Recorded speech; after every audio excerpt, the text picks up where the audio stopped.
Good afternoon. My name is Gillian Balaban, and I am Senior Coordinator Governance Relations at GRI. Welcome to this meeting of the Global Sustainability Standards Board, known by the acronym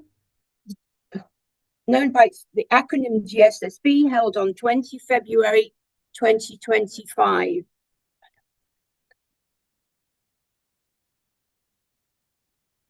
This virtual meeting is being hosted from Amsterdam, the Netherlands. Please note that all public GSSB meetings are being recorded, and you can find the audio recording on the GSSB meeting webpage, along with the high-level summaries of previous GSSB meetings. You can also find the slide deck to this meeting on the same page. Present from the GRI Secretariat today are Bastian Buck, Chief of Standards, Izzy Ensor, Manager Standards, and Harold Powell's Director Standards. We will now start a roll call. Anna Nefedova. Present.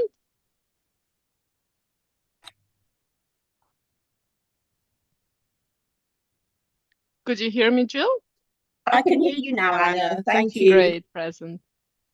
And Lindsay?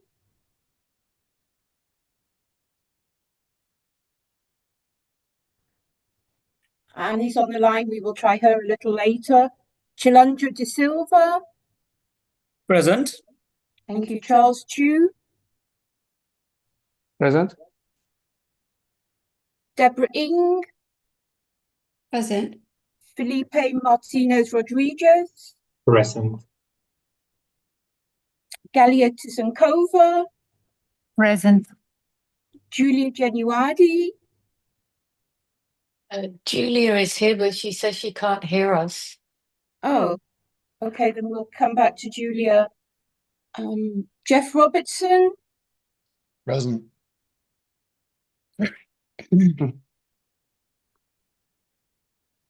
Jeff, can you hear us? Yep, I said present. Is anyone able to hear me? No, that's fine. Sorry. No problem. Ikazuma Okuroba. Present. Thank you. Rebecca Correa. Present. Tomu Majukiba. No, present. Yan Dong. Present. And GSSB Chair Carol Adams. Present. Thank you. GSSB member Susanna Gorska sent her apologies. I will now hand over to the Chair, Carol Adams, to start the meeting. Thank you, Gillian, and welcome everybody. The main item on our agenda today is to consider the exposure drafts for the Phase 2 labour standards on training and education and working parents and caregivers. But before we could do that, if we could consider the summary of the previous meeting, our January meeting, and does anybody have any points they want to raise on that summary?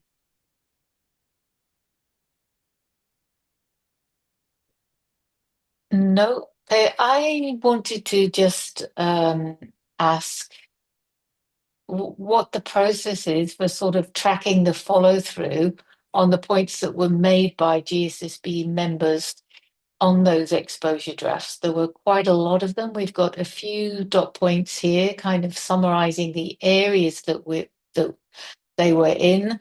I wonder, Bastian, could you just tell us how those comments are tracked, because they're not documented here. So in the summary, we summarize the themes under which the comments fall, and the team that is taking forward the exposure drafts now through public consultation will also make sure that these comments, in combination with the public consultation comments, also further input from editorial reviews that happen during the public consultation, they are all feeding back into the final versions that we present for approval. So it is usually practice that we will also come back on the comments if they have substantially changed disclosures or particular aspects of the standards. Generally speaking, if there are things that need to be changed before we go for public consultation, and that is part of the approval, then you will see those actions before the approval. And I think to just take out one example, there was a comment on one of the questions to be asked in the public consultation and a follow-up with the chair on that, and that has been actioned, and that will feed into the public consultation already. Yeah, okay. Any questions on that? All right, that sounds good. I think members will be keen to know how their points are dealt with in the next stage. So thank you for that. And the next item is the action point list there. Are there any further updates on there or any comments on that update? From staff side, there are no changes to the list that was in item 2. So there's no change since we have shared this with you. Okay, thank you. On the last item on page 4, where it's about providing the option paper to facilitate mandatory uptake of the GRI standard. Just reading that again today, I wondered, are we assuming that we'll need to change the system of standards, or are we also going to look at how we might sort of suggest packaging the standards for regulatory purposes? So as a matter of fact, we discussed, so Mario, who is the owner of this item, and I discussed this yesterday, and we agreed that what is in here is probably, at least in part, shorthand for looking at the different entry points that regulators have to adopt the standards, right? In the current system and structure. But what we also want to use this opportunity for is to point to regulatory adoption mechanisms that maybe our system is currently not geared towards, to at least flag them up. And that could be then a follow-on discussion. But the main focus of this paper will be to explore what are we seeing in terms of current adoption of the standards and regulation, and what are the intended entry points for regulatory adoption. Yeah, so at the moment, I think at the moment regulators are doing rather different things, and we want to try and funnel it into particular courses of action. Yeah. And that may or may not involve looking at the systems of standards and the format of the standards. Yeah. Great. Okay. And I think in the second piece that is highlighted here, that will have to come later. But this focused narrative also making the case for an aligned adoption trajectory when you compare regulators, that will be an important piece of it. That actually different regulators stand to gain from trajectories that are similar in nature, because then you have comparable information also across different jurisdictions. Yeah, indeed. Thank you. That's why that was added on there. Thank you very much. Are there any other comments on this action list? These are things that we have asked the standards division to look at. Nope. Okay, so moving on then. Thank you. And I'm going to introduce Harold now to kick us off with this discussion on the Labour Phase 2 exposure drafts. Thank you very much, Carol, and good morning, good afternoon, and good evening even to the GSB members. It's a pleasure to be here to present the second phase of the Labour project. And I will do this not on my own. Most of it is done by Izzy Ensor, and she is the project lead of the entire labor project, which is related to the revision of all our labor-related standards. And we're dealing with 11 standards and 1 interpretation document. And just to give an idea, let's go to the next slide. Yes, next slide. So I would like to walk through. No, that's the wrong. Yeah. So I will give a small recap of the project, also specifically for the new GSSB members, and give some background before then Izzy dives in the documents, give a small overview as feed into the discussion, and also on explaining the feedback we got from the GSSB members. And there's some extra room, of course, for discussion, and even in between, there will be room for having exchange and discussion. We do this first for the training education exposure draft, and next we will do that for the working parents and caregivers exposure draft. The aim is, of course, to have after the discussion also to come to a conclusion of approval that we can continue with the public exposure. We have submitted four documents, item 3, 4, 5, and 6. And you commented also on them to us, so thank you for that. And we try to cover several of your comments in also today. So item 4 and 5 are both the drafts. Item 3 is the explanatory memorandum, which basically sets out the background of the project, the objectives for the development of these exposure drafts, the proposals and recommendations of the technical committee and of the advisory group behind it, and even peer reviews we talked to. And it's also a summary of the GSSB involvement. Not the very latest part, but we are talking here about, for instance, Peter Colley's involvement in the project itself and also as a sponsor to the GSSB. That's all covered in that item. And item 6 is the proposed public comment survey. So the questions we propose to send out after approval to be sent out to the reporters and everybody who is reacting on our giving feedback to our documents. Yes, and let's go to the next slide. So just to recap a little bit where we come from, back in 2022, the GSSB approved project proposal to have a revision of all the existing labor-related GRI topic standards. And this was because we revised the years before that universal standards, as you know, to incorporate corporate human rights and due diligence aspects. So the second phase was, or the next phase was, to make sure all our labor-related standards are fully aligned with that. And also, this is also a good moment to build in the latest insights in the market, best practices in the world, latest developments, and of course we relate ourselves very heavily in labor to the ILO convention recommendations, the OECD guidelines for multinational enterprises, and also the UN guiding principles on business rights, on business and human rights, for sure.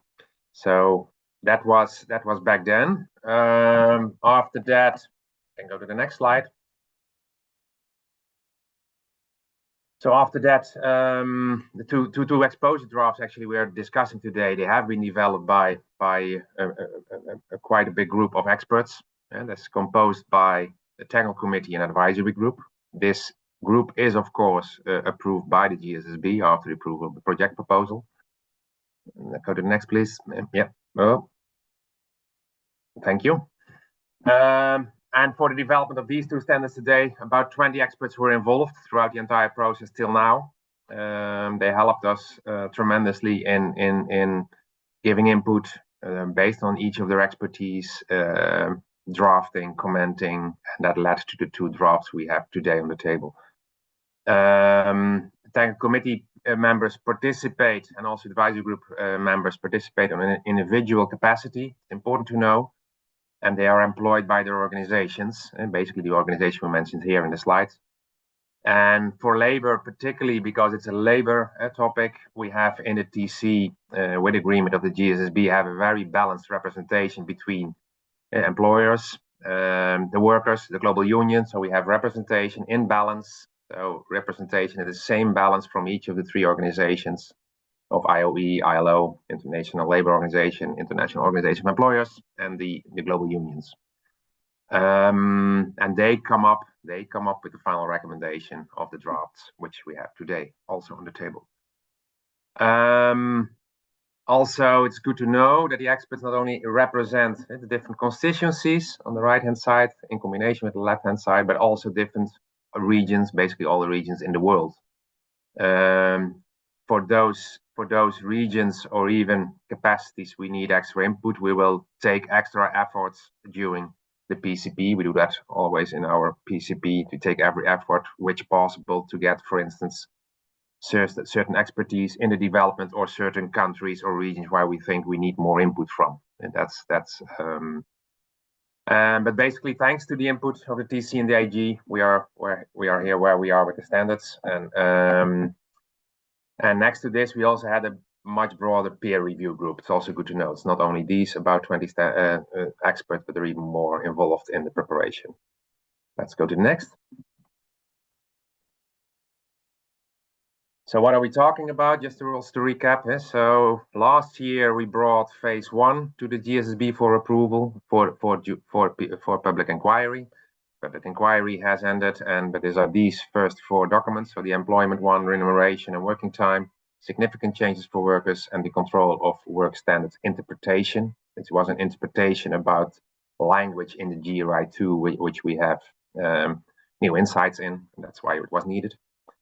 And now today we're in phase 2, so training, education, and working parents and caregivers. And next we are working very hard to bring to you later this year, Q3, phase 3, so child labor, modern slavery, non-discrimination, diversity and inclusion, freedom of association, collective bargaining, and workers and business relationship.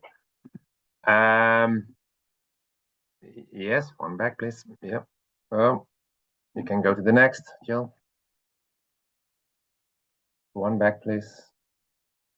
So basically, the main message for phase 2 is so we are here now with phase 2. If we bring this in consultation, we are halfway with all our exposure drafts, another 6 to come.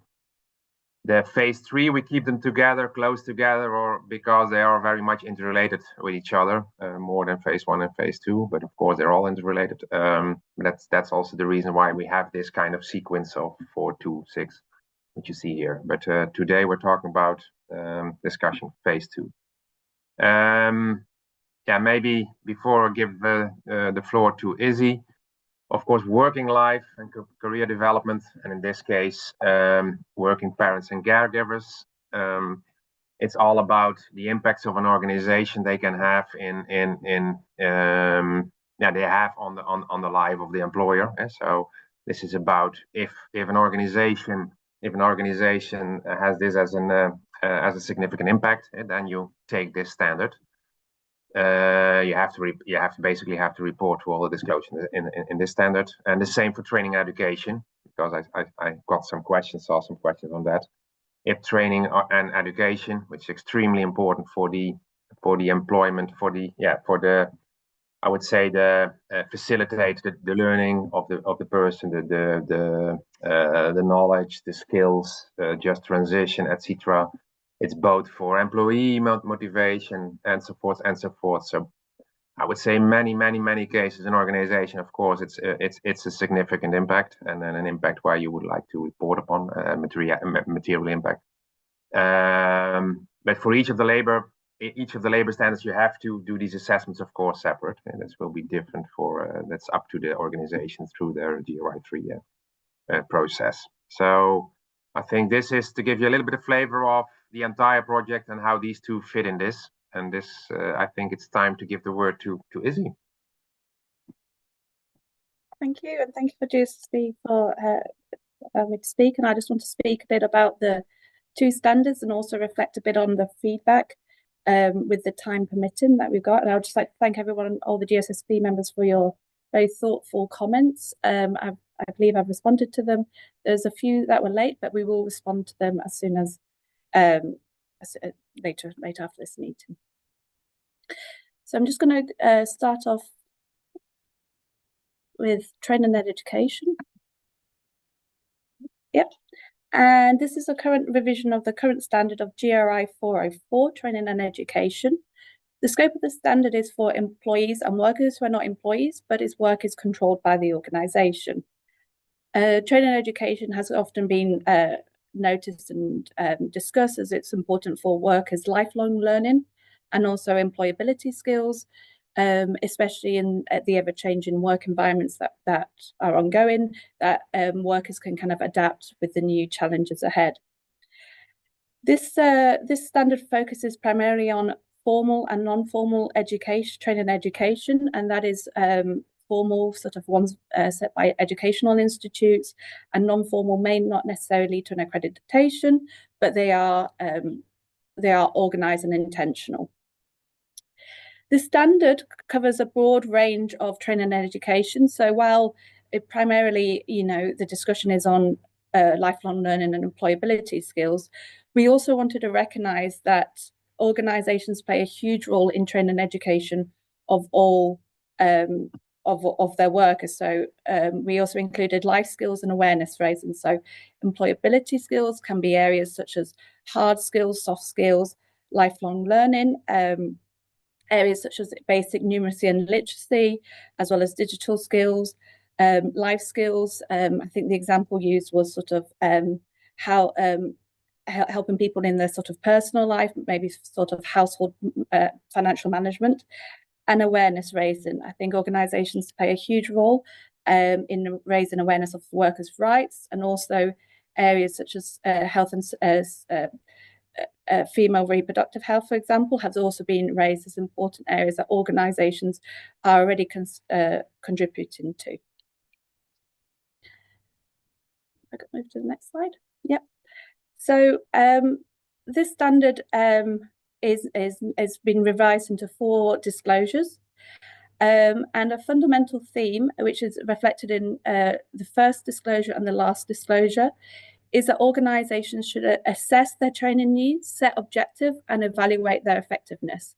This was an important point raised by the advisory group, in that they wanted to make sure that organisations' plans and activities were really guided strongly and were effective in how they reached, and also to allow organisations to report on their effectiveness within their own areas. So, for example, an organisation may have priorities in skills training, or they also may have priorities in life skills, and we wanted to make sure that they could reflect on how effective they were.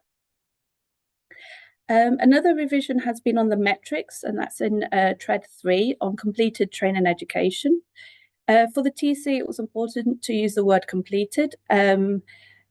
Previously discussed in the standard is the issues of ensuring that workers are able to access the trainings and ensure that they can complete the training. So completed was an important point for the TC.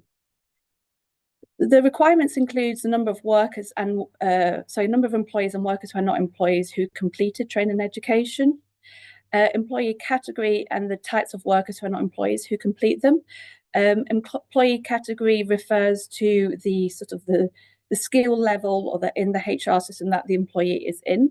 We wanted to make sure that organisations did report, especially when training and education is provided to lower skilled workers, because it would provide a greater impact. Gender is another factor. Gender has been consistent. Access and equal opportunity to access of training and education gender has been listed as one of those factors that may inhibit that equal access. So it was very important for the TC to also include that. And then average hours of training and education undertaken by employees with the breakdown by content. Again, the TC wanted to ensure that the investment on the training hours actually could reflect. So is the number of hours provided would actually match the goals. Also, what was very important to training and education standard was that they're accessible and encourages participation and completion. The TC noticed areas of non-discrimination and equal opportunities that needed to be addressed within training and education. and also how vulnerable groups and socially underrepresented groups should also be considered. For example, workers with disabilities, for example. And also the TC also wanted the opportunity to report, and this was in the guidance, for any multi-stakeholder incentives that they may participate in. For example, working with government or university institutions, for example, help and direct what are the future skills needed and ensure that curriculums are based towards that as well. So those are the key areas that were discussed by the TC and the AG. We'll move on to the next slide. So once again, thank you for your comments and clarifications. I believe I responded to the majority of them this week.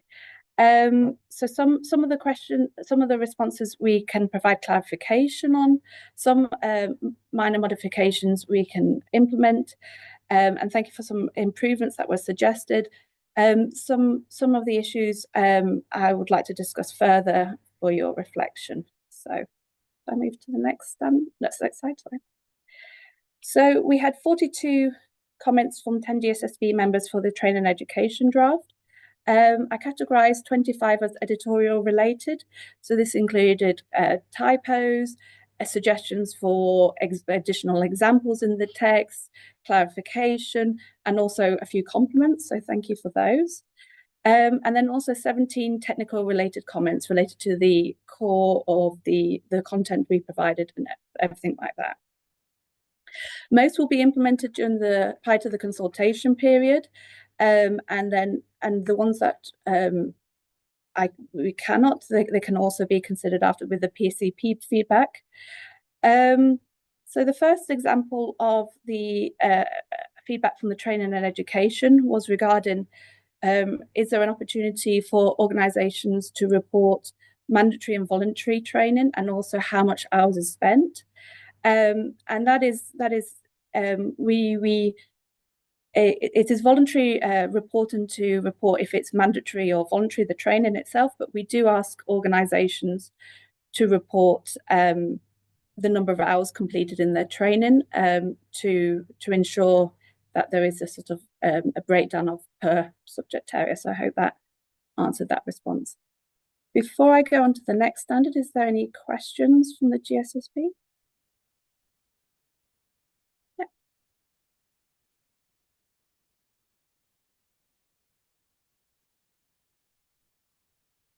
Thank you, Izzy. I think you can go on. Yep. Okay, I'll go on to the next slide. Carol, I believe Shailendra had a hand up. Sorry to interrupt. Oh, I'm sorry. Thank you. I didn't see that. Shailendra. Thanks, Carol. Thanks so much for this. I just wanted to find out when we were discussing the metrics with the TC, was there any discussion with regard to the monetary investment made in addition to the training hours? And was that considered as a required disclosure? Yeah, thank you for that question. Indeed, it was. The monetary or the financial investment of training and education was discussed. There was mixed opinions about it. Some saw to understand it as an overall profit, a percentage of the profits would really show how much you invested in your human resources, while other TC and AG members thought it was it's also quite limited in itself because the effectiveness isn't purely financial. So what we did is that we included it in the guidance as optional reporting, where organisations can report it to really show their investment, but it's not obligatory, it's not mandatory within the GRI system.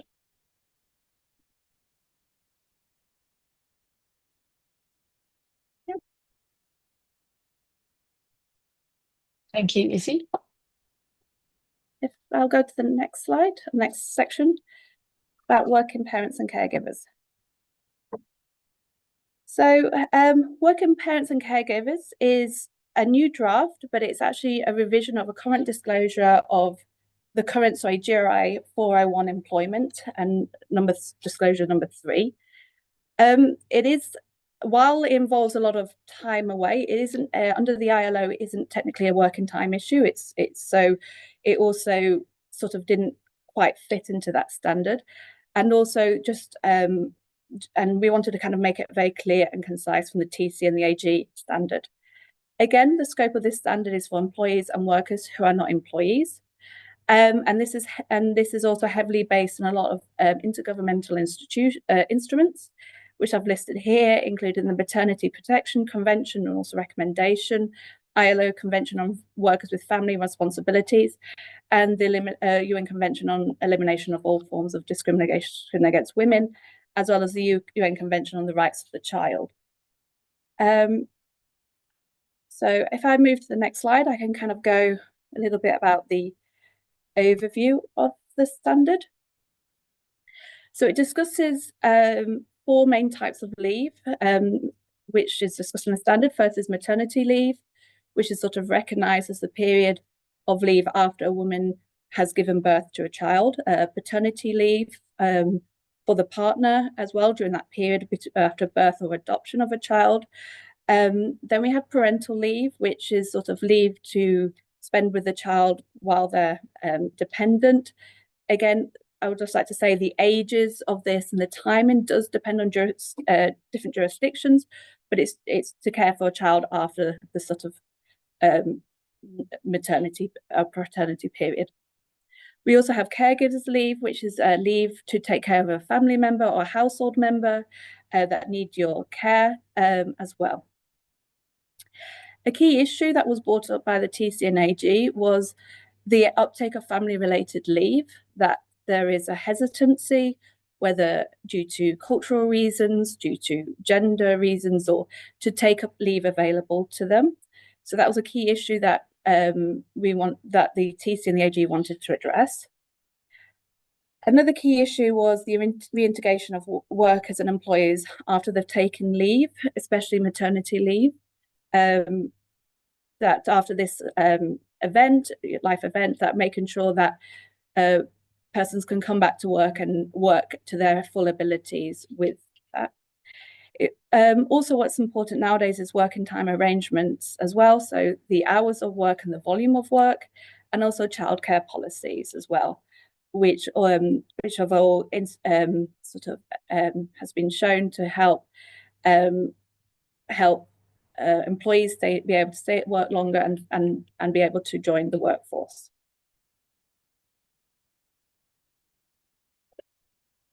Yep. So just an overview of the second disclosure, the topic disclosure, and that is to do with paid maternity. Sorry, Izzy, can I just stop you there? Were there comments from GSSB members on these disclosures here, or are you coming to that later? On the previous slide? On this, yes, this one. Were there comments there on written comments there? On the GSSB members? Yes. Yes, they are. I've included them at the end of the slides, where I've included a few themes that were brought up in this. Yeah, okay. So you're coming to that then? Yes, yeah. Great, all right, thank you. Carry on, sorry. Yeah, no. Okay, so first of all, the first disclosure, again, to highlight the theme of the lack of people taking available leave is they wanted to report the percentage of employees entitled to paid paternity leave who actually took the paid paternity leave, paternity leave and parental leave. So there's issues where, for example, paternity leave is not taken to the full. Sort of people go back to work earlier for a variety of reasons.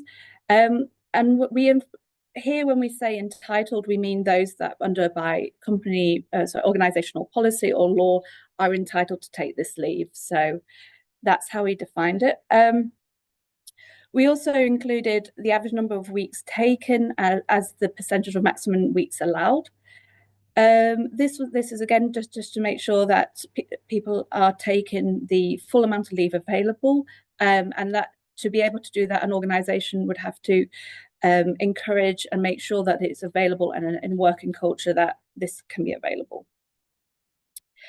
The final point is, and this is the adaptation of the existing disclosure, is the retention rate of employees that remain in an employment relationship after a year returning to maternity leave. It was decided to focus on maternity leave just because other leave, paternity leave and parental leave varies a lot. And so, for example, paternity leave can be no days allowed or up to 6 weeks or even more in some countries. So it was deemed as a bit of a reporting burden, which wouldn't, from the TC and the AG, that wouldn't necessarily bring the value that they wanted to. Yeah. So I'm going to go to the first sort of main discussion point. And again, we had the 3 comments from 10 GSSB members. And again, I've sort of replied to them. So first of all, there was a comment on the concept of non-discrimination and equal opportunity. And this was in regards to breastfeeding and lactation breaks. So the TC and the AG have taken a perspective of, so I want to step back a bit and just talk about the perspective from the ILO about non-discrimination and equal opportunity. And this is sort of how this has been approached. So first of all, I'll just use here how the ILO defines it. And the ILO defines it as discriminatory practices can be direct or indirect. Equality of opportunity and treatments should allow all of individuals to fully develop their talents and skills and enjoy equal access to employment as well as equal working conditions. They further state that to achieve full freedom from discrimination in employment and occupation, a mere removal of discriminatory practices are not suffice. And they further distinct that special measures of protection or assistance provided by national law, such as the ones concerning health and maternity, are important provisions that do not discriminate, do not consider discrimination. So, that's just into response about the question regarding the breastfeeding and lactation breaks. If not, I'll move on to the next discussion point. Any questions, comments? People satisfied with that response? Okay, I think you can move on, Izzy. Thank you.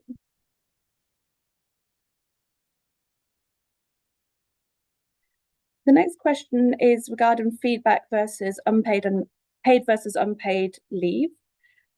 Just to clarify, the standard focuses on paid leave. Unpaid leave is voluntary and can also be reported.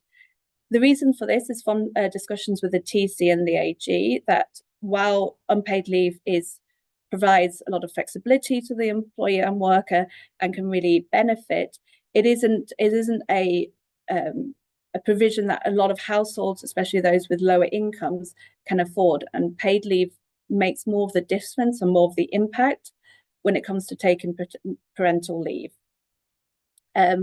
We've used a figure of 70%. So to clarify what the standard considers paid leave, and that was from discussions from the TC and AG, and it is also based on the ILO Convention 183, the Maternity Protection Convention, which states that a minimum of 2/3 of a salary should be paid for it to be considered paid leave. But again, we really do encourage organisations to report unpaid leave, but it's not within the scope of the requirements.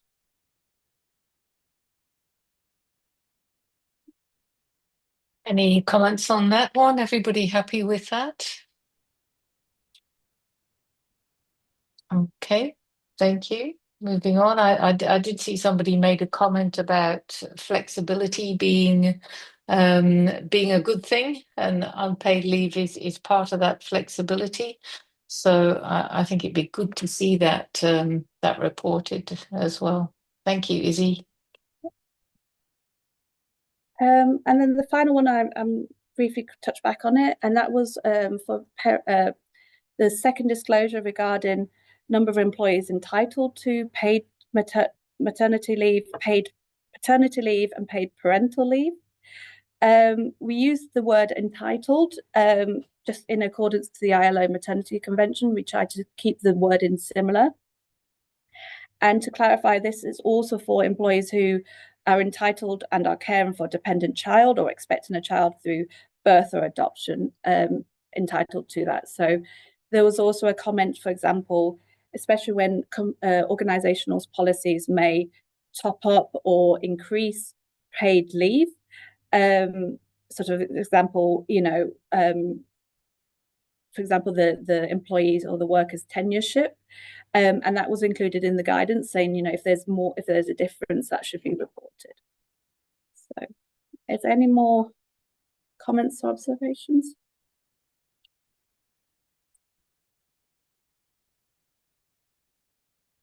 I think you can carry on, Izzy. Thank you. Thank you, Carol. And then finally, a document we also sent to you was a PCP survey. So if it is approved today, we would like to put the PCP on from the 25th of February to the 29th of April this year. We have originally planned 2 global webinars on the 12th of March and the 13th of March, and we would hope to do a simultaneous Spanish translation. The PCP survey, which we sent, contained very open questions. We really wanted to kind of have an open, to really encourage just feedback, that we didn't want to lead our respondents into certain questions. And we've also going to include a question regarding data collection systems and data availability, as requested by the GSSB feedback.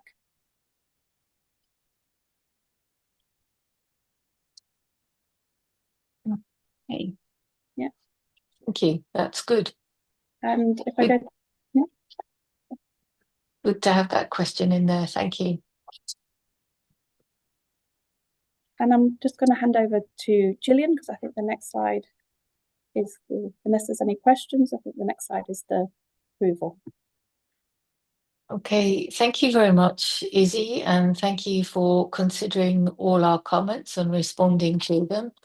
If I could ask GSSB members whether they are happy with the responses given to their comments on file stage, whether there's anything you'd like to bring up again from those comments, anything that you feel needs to be kept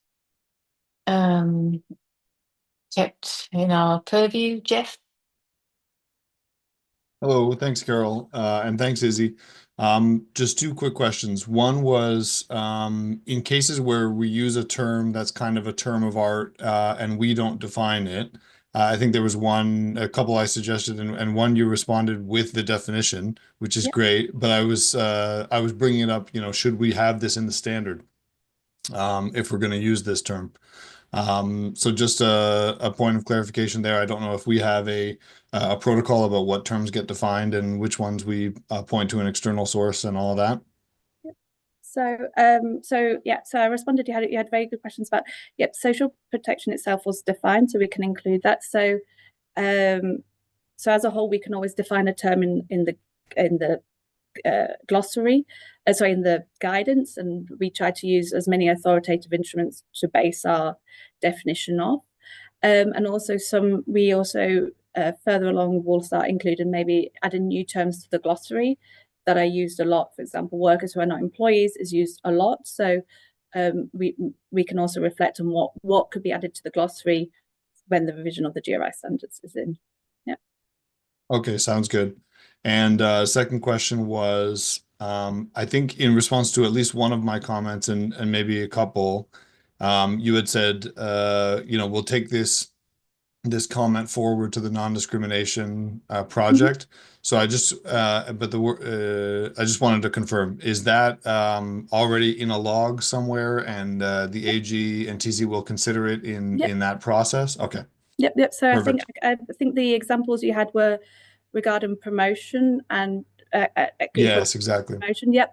So so it's an important point, and again, it's a question of where should this lie, because it could lie in both. But the current non-discrimination standard is looking at non-discrimination in all parts of the employment relationship. So from recruitment to appraisal to career development to termination, and that can also be included. And I think we also have a lot of feedback from the TC and AG to not only consider direct forms of discrimination, but indirect forms of discrimination. Right. And that is sometimes highlighted with some of the examples. So it will be included.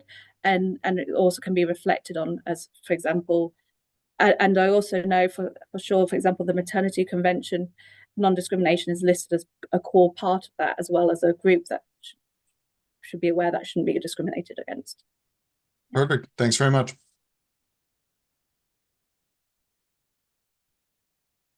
Thank you. Any other comments? So I'm assuming from that then that people are happy with the way that their comments were responded to on file stage.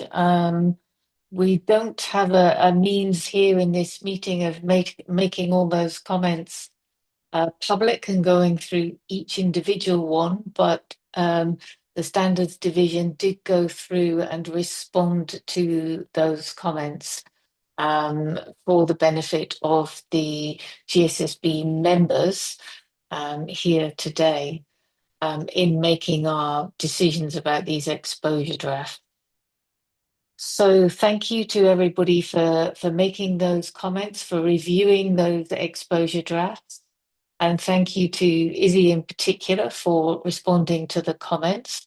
And if we could move to the next slide, please, Gillian.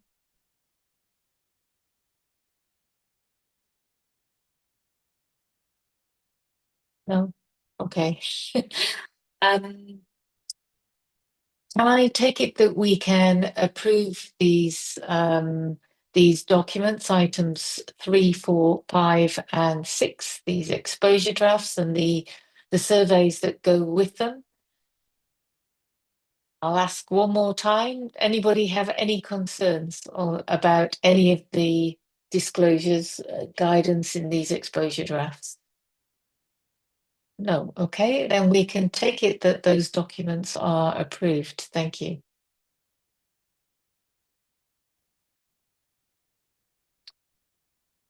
Thank you very much, Izzy and Harold. Do we have any other business for our public session here today? No, that being the case, we will close the public session and stop the recording and hold on here for our private session.